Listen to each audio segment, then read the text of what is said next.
Pemirsa yang dirahmatin Allah Subhanahu wa taala, kembali kita bergabung di Ramadan Karim. Bicara topik menjadi pribadi yang ikhlas. Keikhlasan itu dibagi kepada dua. Yang pertama adalah ikhlas beribadah kepada Allah, dan yang kedua adalah ikhlas beramal soleh kepada manusia dalam hubungan muamalah. Ikhlas dalam beribadah kepada Allah Subhanahu wa taala ini adalah dalam bentuk-bentuk yang diperintahkan Allah dalam bingkai ketakwaan. Menjalankan segala perintah-perintahnya dan menjauhi segala larangan Allah. Sebagaimana mayoritas para ulama menjabarkan ketakwaan itu dengan imtitsalul awamir wajtinabun nawahi. Berusaha untuk menjalankan perintah-perintah Allah dan menjauhi segala larangan-larangan Allah.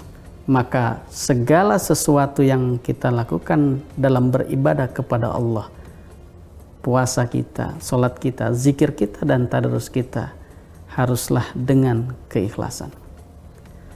Lalu yang kedua adalah keikhlasan beramal soleh kepada sesama manusia dalam hubungan muamalah. Jadi bicara hubungan muamalah itu kaitan kita dengan kawan, kaitan kita dengan tetangga, dengan saudara, sanak famili, handai tolan, karib kerabat, bahkan orang yang tidak kita kenal sekalipun, ketika kita melakukan kebaikan, memberikan pertolongan, memberikan sedekah, mengurangi beban masalah mereka, memberikan solusi atas masalah-masalah yang mereka hadapi, maka ini harus didasari pada keikhlasan. Jadi keikhlasan itu bisa dalam kaitannya kepada Allah dan juga kaitannya kepada manusia. Lalu yang menjadi pertanyaannya adalah bagaimana kita mengetahui tanda-tanda bahwa orang itu adalah orang yang ikhlas? Ini menjadi penting untuk kita sama-sama fahami. Imam Qusairi dalam kitab Risalah Qusairiyah itu menjelaskan ada 3 tanda orang disebut ikhlas atau tidak. Pertama, ketika pujian dan caci maki itu dianggap sama. Kenapa pujian dan cacian dianggap sama, padahal berbeda? Jadi manusiawi saja kalau secara psikologis ketika kita dipuji, maka kita akan senang, hati kita berbunga-bunga. Dan ketika kita dimaki-maki oleh orang, tentulah kita merasa sedih dan gundah, bahkan kesal. Tetapi bagi orang yang ikhlas, karena tujuannya adalah Allah Subhanahu wa taala dalam bentuk kemurnian dan kebersihan maksud dari sebuah tujuan yang kita lakukan, apapun bentuknya, apakah dalam kaitan ibadah ataukah kebaikan, maka pujian dan cacian daripada manusia itu semua dianggap sama. Pujian yang terlalu berlebihan ketika kita gagal menyikapi, ini juga akan menjadi bahaya buat kita.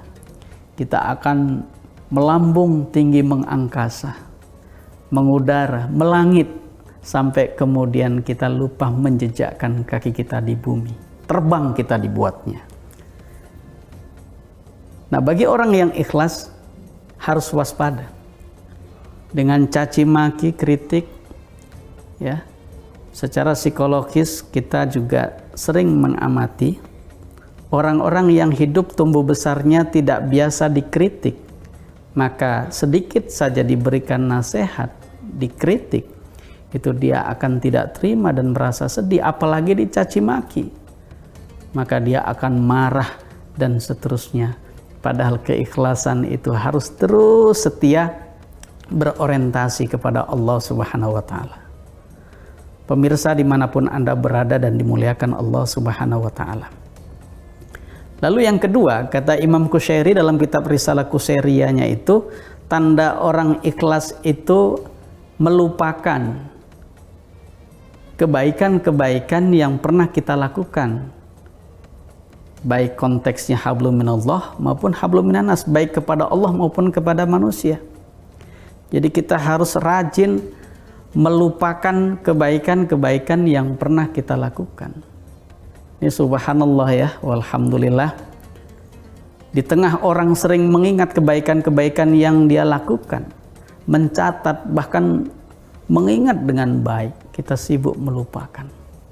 Dengan prinsip sepanjang hidup, setiap helaan nafas, ketemu dengan siapa saja dan apa saja yang harus dilakukan, maka dia tidak melepaskan tauhidnya dengan selalu menyertakan Allah dalam setiap perbuatannya.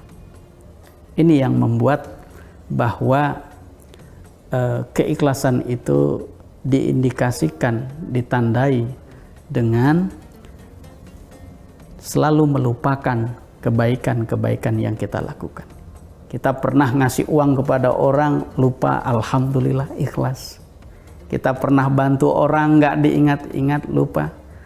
Tapi bukan berarti saudara sekalian bahwa orang yang ikhlas itu harus dituntut menjadi amnesia, menjadi pelupa. Jadi tidak juga demikian. Orang cerdas itu kan ingatannya kuat, tetapi bukan berarti kita melupakan itu orang yang ikhlas disuruh amnesia. Tetapi yang dimaksud adalah bahwa orang yang ikhlas itu berusaha untuk melupakan dari setiap kebaikan yang dia lakukan. Lalu yang ketiga, tanda keikhlasan itu adalah melupakan hak dirinya untuk mendapatkan pahala dari setiap kebaikan yang dia lakukan. Jika orang kemudian termotivasi dengan adanya pahala, tidak ada masalah. Karena memang salah satu orientasi kita adalah mengumpulkan pahala, terutama di bulan Ramadan ini, semua dilipat gandakan dan semua mendatangkan pahala. Tetapi melupakan pahala di sini maksudnya adalah bahwa orientasi keikhlasan itu adalah mardotillah, mengharap ridha Allah Subhanahu wa taala. Dia tidak bingung menghitung-hitung berapa banyak jumlah pahala yang dia dapatkan, apakah pahala dari kebaikan yang dia miliki itu cukup atau tidak untuk masuk surga, dan ini tidak akan pernah dilakukan. Dia akan selalu melupakan bahwa apa yang dia lakukan itu mendatangkan pahala, karena setiap kebaikan pasti mendatangkan pahala. Jadi orientasinya adalah melakukan kebaikan, amal, ibadah dengan keikhlasan itu. Insya Allah dia akan menjadi pribadi yang ikhlas. Pemirsa Ramadan Karim, jangan beranjak kemana-mana. Kita tunggu setelah yang satu ini.